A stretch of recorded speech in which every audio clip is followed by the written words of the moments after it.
Hey Pisces, it's Empress Rose here. Welcome to your reading. These are general readings. We're going to take what works, leave what doesn't, as with everything in life. If I don't catch your storyline or wavelength here, go check your other major placements. And also, if you haven't already, do hit that subscribe button. It helps other people find my channel and gives me a little thrill.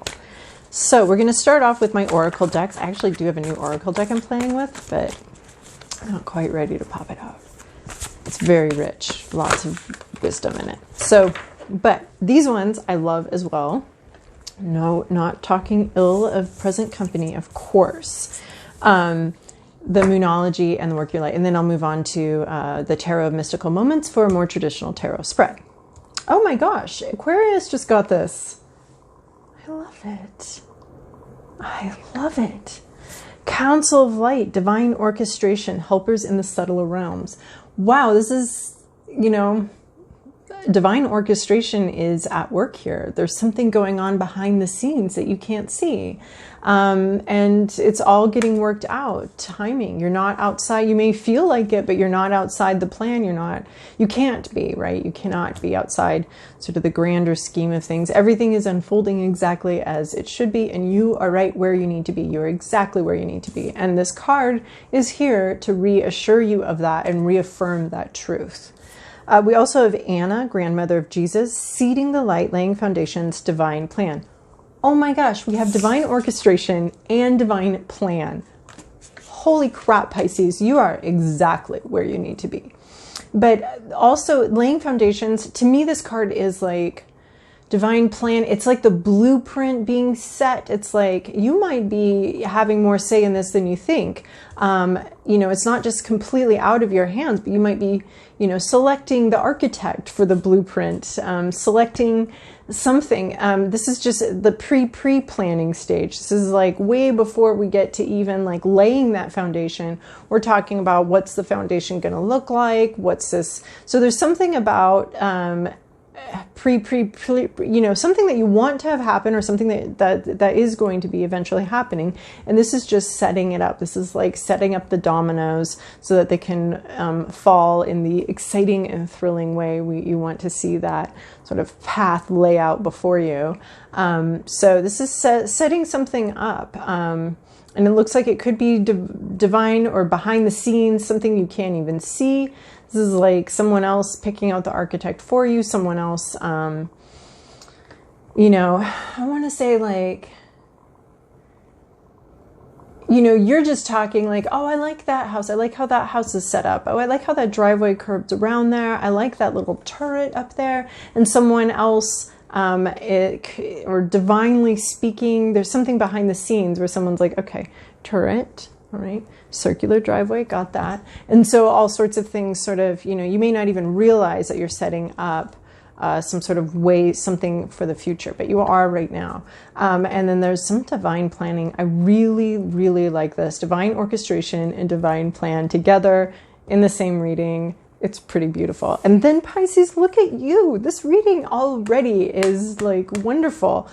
Meditate and contemplate new moon in Pisces. So this, of course, always reminds me of it's very emotional, two sort of soulmates turning around each other. So you could be setting up sort of, you know, at the beginning of relationships, we sort of set up the rules and the expectation for those relationships. So that could be a little bit of what's going on with this divine plan laying foundations, is sort of getting to know something, how somebody moves, how somebody operates, understanding, you know, sort of the foundations of the relationship, the foundations of where this thing goes. And you know, it's much harder to change those rules later on. So we want to take a lot of care and pay a lot of attention to how we set up our interrelational dynamics with other people and how we set that up. Just like laying a foundation, or just like even picking out the architect. Oh, my candle's going to burn my cord here.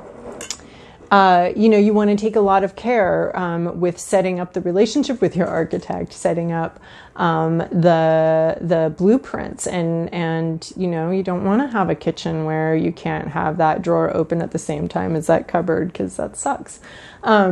I mean, it's better than no kitchen, but still, you know, you're putting in thought, I think, early on in a process in a relationship, or some sort of other process. But there is some sort of heart-filled thing going on here, a heart-filled dynamic going on. I just was seeing in one of the Pirates of the Caribbean movies where they're going down the thing and the two ships are relating to each other. They're relating to each other in war, but there could be, you know, and they're both on opposite sides. That's what this looks like, is some sort of swirling situation, and getting to know the other person's vibe and dynamics. So we have meditate and contemplate. So that means to me that we're combining both thinking practically, thinking through establishing, you know, boundaries, relationship parameters, or how this relationship is going to go, establishing that while both thinking and vibing. We're doing both. We're thinking and vibing, and we're combining the two. We're not just, let's hit this logically, let's do this like this, but we're also going with like, how does this feel? Does this feel good? Meditating and contemplating, thinking things through while also vibing about them and feeling your way through them. Meditation, of course, is a lot more than that, but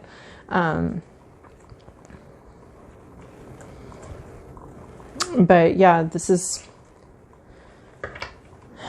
yeah, that's how I get it. That's how I read it.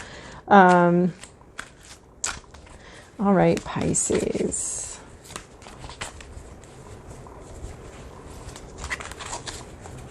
Okay. This is your past, your present, your inner landscape. What's at issue? Your environment, to-do list, possible outcome. Really? That is a very interesting to-do list that is boggling my mind right now. Well, we will explore and see where we get. Oh, I like your major arcana are the Devil, feeling entrapped, stuck, ensnared someplace, codependency or dependency, and then the other major arcana is Death. So, and it feels like you're ending that situation of feeling trapped and feeling stuck. So ending some sort of situation here, but for the purpose of course, new life and a new beginning. These are your major arcana here. So the major gist seems to be leaving a place of feeling stuck and trapped, and that ending while you move forward to a new life, or, you know, just focusing on an ending right now, but understanding that the purpose is for a new life. All right, so in your recent past, you have this Devil energy, which I may have said to you before, or I don't know who I said, I love it. I love this card. It's like, yeah, I would totally be trapped and ensnared by this fly agaric and this spider. It's such a beautiful, beautiful card. And the cherries, oh, love some cherries. And trapped. But anyway, so this is a trap that feels good at the time sometimes, or not. But it can be not feeling in control, not feeling in charge, feeling stuck, feeling trapped, feeling like you don't have a say.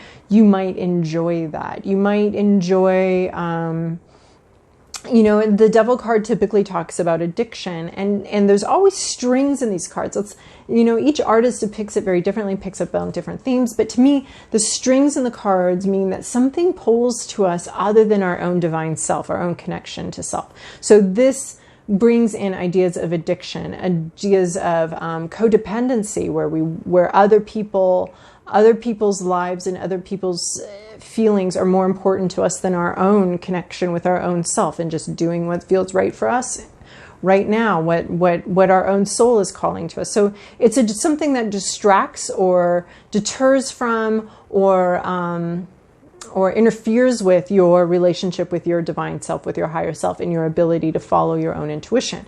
So it can be addiction because that like feels really good at the time, or has an allure to it.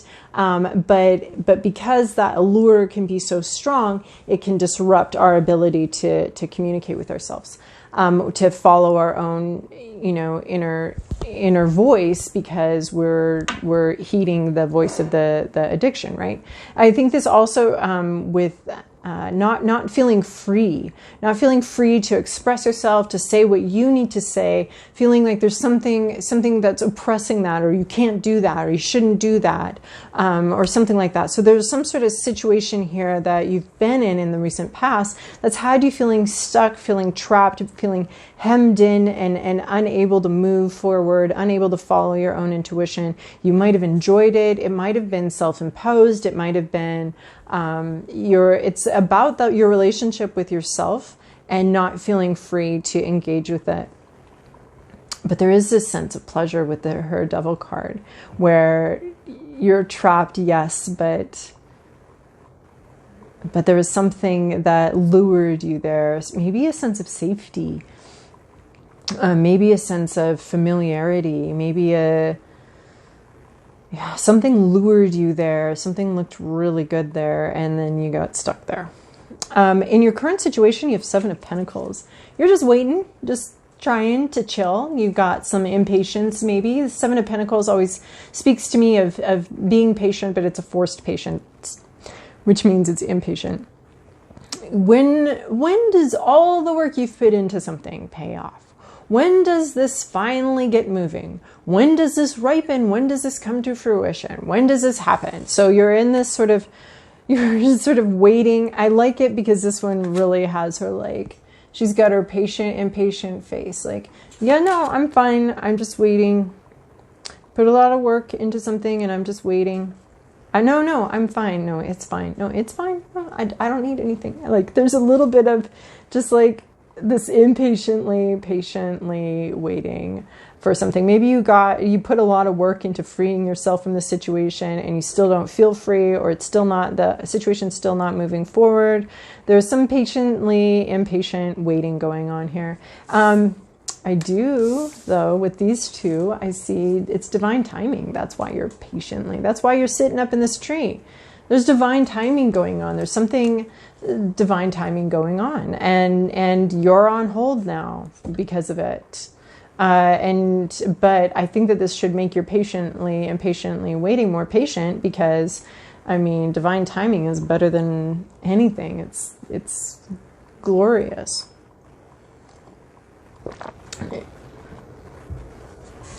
In your inner landscape, we have 6 of Wands here. This is hoping for a win, hoping to celebrate a win, hoping maybe for a clever solution. This is moving forward very fast, right? 6 of Wands, this is our victory card, being celebrated by our community, being able to talk about our victory, being able to brag about our victory, and having our community love it and be excited for us. So you're looking for a win. I think this is very clever. She's getting a ride on this hummingbird. So I see this fast moving energy here with this hummingbird. You want this. You're stuck in 7 of Pentacles, but you're fantasizing about moving fast. I almost feel like a heartbeat, like the butterflies in the stomach and the heart beating very fast. Some sort of very exciting thing happening, a very exciting victory coming in really quickly, and being able to celebrate it and bringing other people along for the ride. Everybody gets along, all these little birdies, they're just sitting here. Well, this little hummingbird suddenly gets to be in charge, and she's come up with this clever solution to move forward. The hummingbird is chasing after this thing, and all these other onlookers are happily going along and happy for this victory and this free ride, and everybody, your victory benefits everybody around you.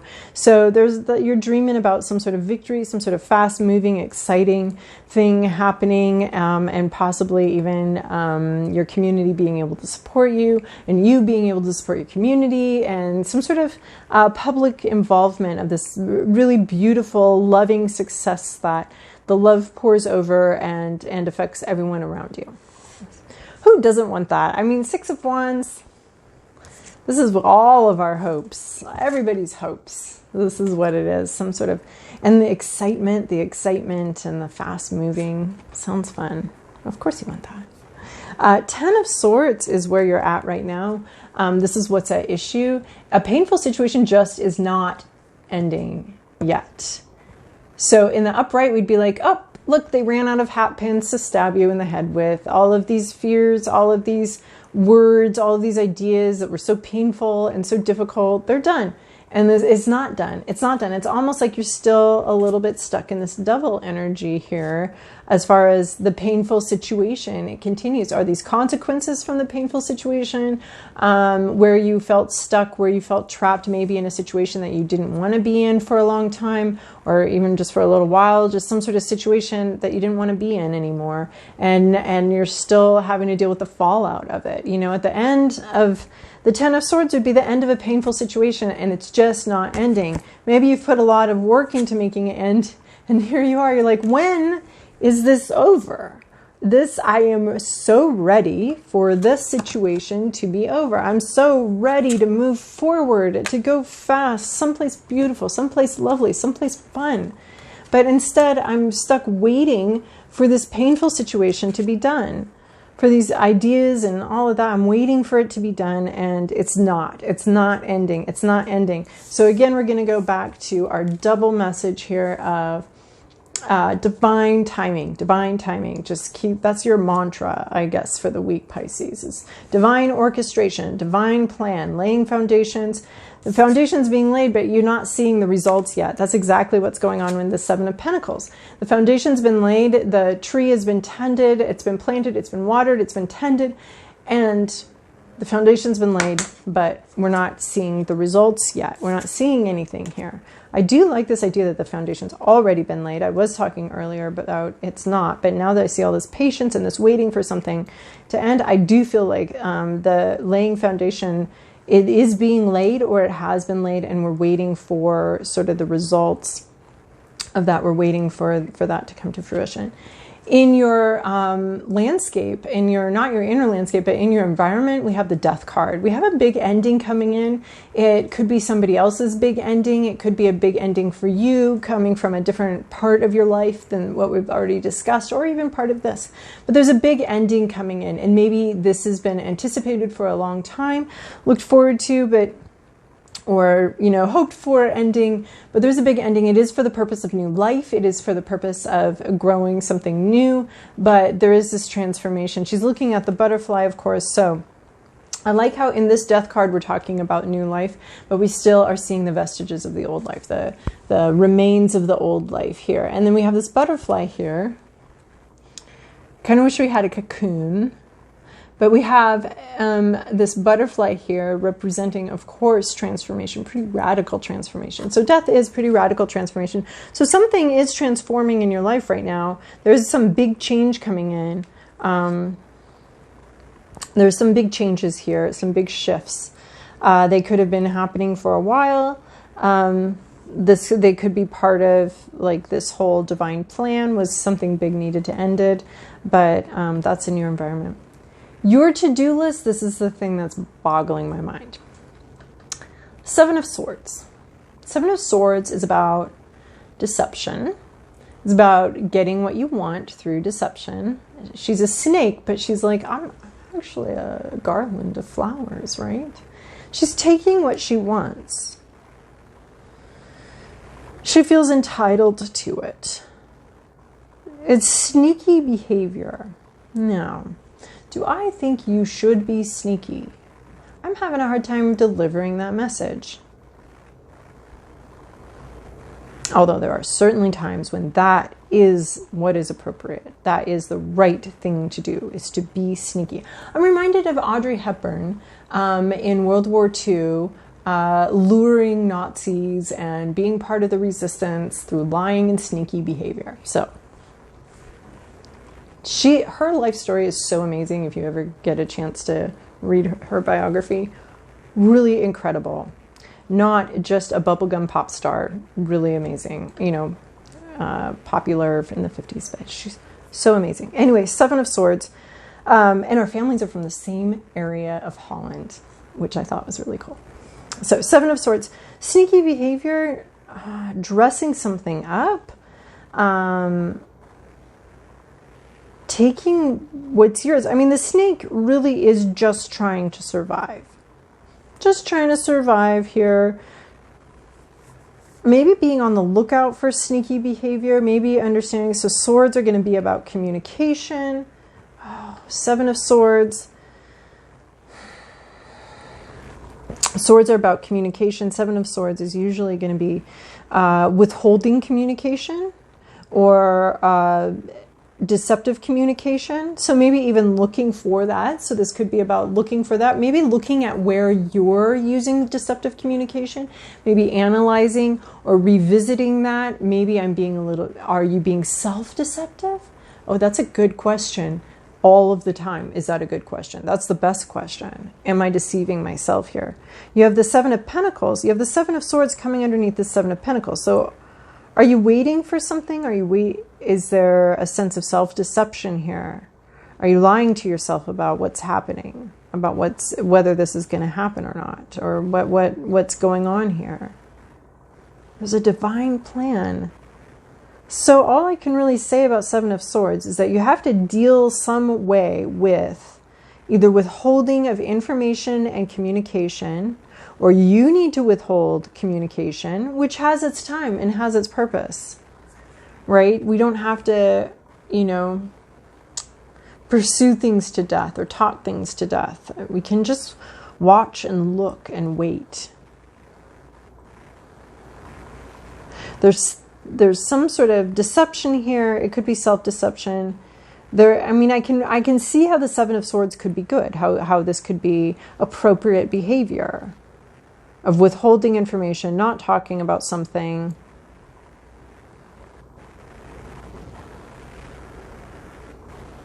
This could be about meditate and contemplate, like just don't talk about it. You don't have to share everything.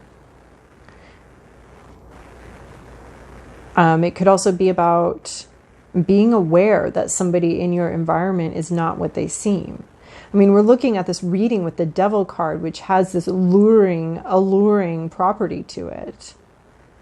So you could be not the snake, but the bird that doesn't even realize that the snake is trying to take something, or that the dynamic is...